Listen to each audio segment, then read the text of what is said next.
देख रहे हैं headlines daily HD news. Dewas जिले को बड़ी सौगात मिलने की बात कही जा रही थी। जिले के चापड़ा के पास देश का सबसे बड़ा एयरपोर्ट आकार लेगा। इसे इंदौर विमानतल के विकल्प के तौर पर विकसित किया जाएगा। ऐसी संभावना है कि 10 साल के बाद इंदौर का अंतर्राष्ट्रीय हवाई अड्डा छोटा पड़ने लगेगा। उसी तारतम्य में सारी कवायद की जा रही थी। देवास जिले के चापड़ा के समीप नया एयरपोर्ट बनने की सुगबुगाहट के बीच इंदौर में रियल एस्टेट कारोबार से जुड़े कुछ लोगों ने करीब 1000 एकड़ जमीनों के सौदे किसानों के साथ कर लिए थे, लेकिन प्रोजेक्ट ठंडे बस्ते में जाते ही सौदे भी खटाई में पड़े हैं। कुछ समय पहले देवास और चापड़ा में जमीनों के भाव काफी बढ़ गए थे। नया अंतर्राष्ट्रीय एयरपोर्ट बनाने का हल्ला 2 साल पहले तेजी से मचा और चापड़ा में उसके लिए हजारों एकड़ जमीनें भी चिन्हित कर ली गई और एयरपोर्ट अथॉरिटी ऑफ इंडिया ने भी इस जगह को सबसे उपयुक्त बताया। नतीजतन इंदौर सहित प्रदेश भर के जमीनी जादूगरों ने चापड़ा में जमीनें खरीद ली, मगर फिर यह एयरपोर्ट फाइलों में ही दफन हो गया। इस मामले में प्रदेश कांग्रेस प्रवक्ता एडवोकेट प्रमोद कुमार द्विवेदी ने एक प्रेस वार्ता में मीडिया से चर्चा करते हुए नागरिक उड्डयन मंत्री ज्योतिरादित्य सिंधिया से सवाल करते हुए कहा कि एयरपोर्ट विभाग को सामने पहले आकर स्पष्टीकरण नहीं देना था। नागरिक उड्डयन मंत्री ज्योतिरादित्य सिंधिया को स्पष्टीकरण नहीं देना चाहिए था।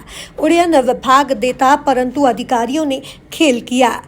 मंत्री मोदी जी सरकार और मध्य प्रदेश सरकार चुप रही क्यों?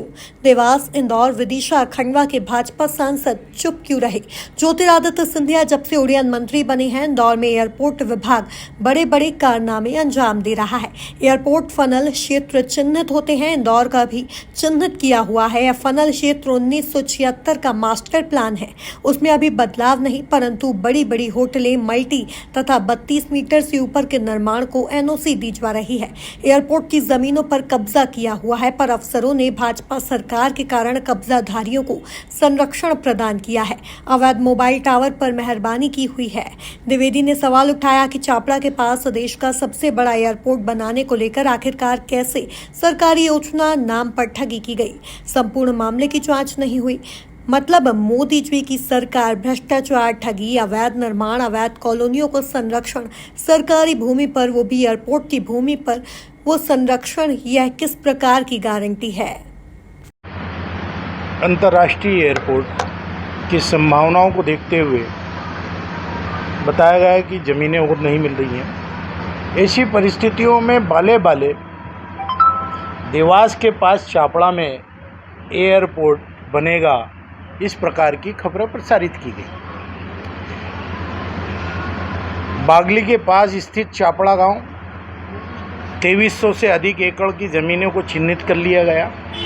इन्वेस्टरों ने जमाने भर की ज़मीनें खरीदी औने पौने भावों में। मेरा सवाल यही था, एयरपोर्ट सरकार का उपक्रम है क्या? एयरपोर्ट वहाँ खुलेगा, इस प्रकार की कोई जानकारी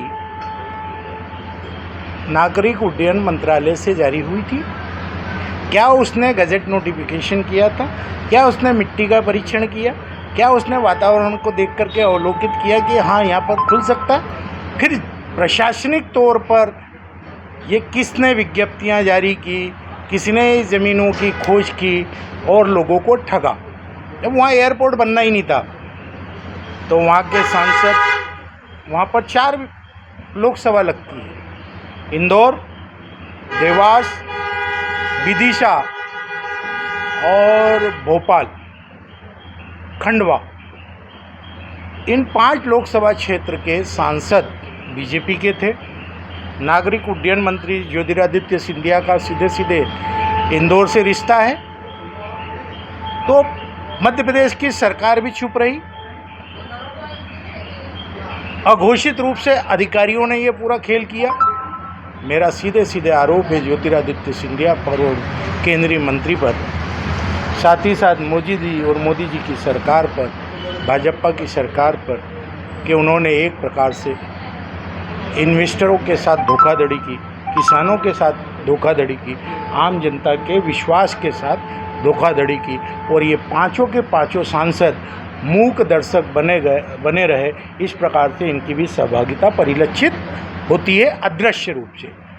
यहीं पर नागरिक उड्डयन मंत्री जब से ज्योतिरादित्य सिंधिया बने हैं, इंदौर में अवैध कब्जे एयरपोर्ट की ज़मीनों पर बढ़ चले हैं। अनाधिकृत भवन बनने लगे हैं। एनओसी के नाम पर पुरानी कॉलोनियों को एनओसी नहीं दी जा रही है, नई कॉलोनियों को एनओसी दी जा रही है। एयरपोर्ट का फनल क्षेत्र आज भी जहां पर है 1976 के मास्टर प्लान में वहां तक है। एयरपोर्ट ने जहां कंपाउंड वाल बनाई थी उन ज़मीनों पर भी कब्जे हो चुके हैं और ये कब्जे कम से कम 200 करोड़ से अधिक की ज़मीनों पर किए जा चुके हैं। ज्योतिरादित्य सिंधिया की नाक के बाल है कब्जेदारी भाजपा नेता। मेरा स्पष्ट आरोप है कि नागरिक उड्डयन मंत्रालय जब से सिंधिया जी के हाथों में आया है, मध्य प्रदेश में वो चारों तरफ उनके चाहने वाले खेल खेल रहे हैं और मोदी जी का उनको प्रश्न है। मैं हूं सोनू सूद और आप देख रहे हैं HD न्यूज़। नमस्कार, मैं आशुतोष राणा। HD न्यूज़ के सभी दर्शकों को मेरी बहुत सारी शुभकामनाएं। हाय, मैं हूं दीपिका सिंह और आप देख रहे हैं HD न्यूज़। हाय, मैं हूं बिंदु दारा सिंह और आप देख रहे हैं HD न्यूज़।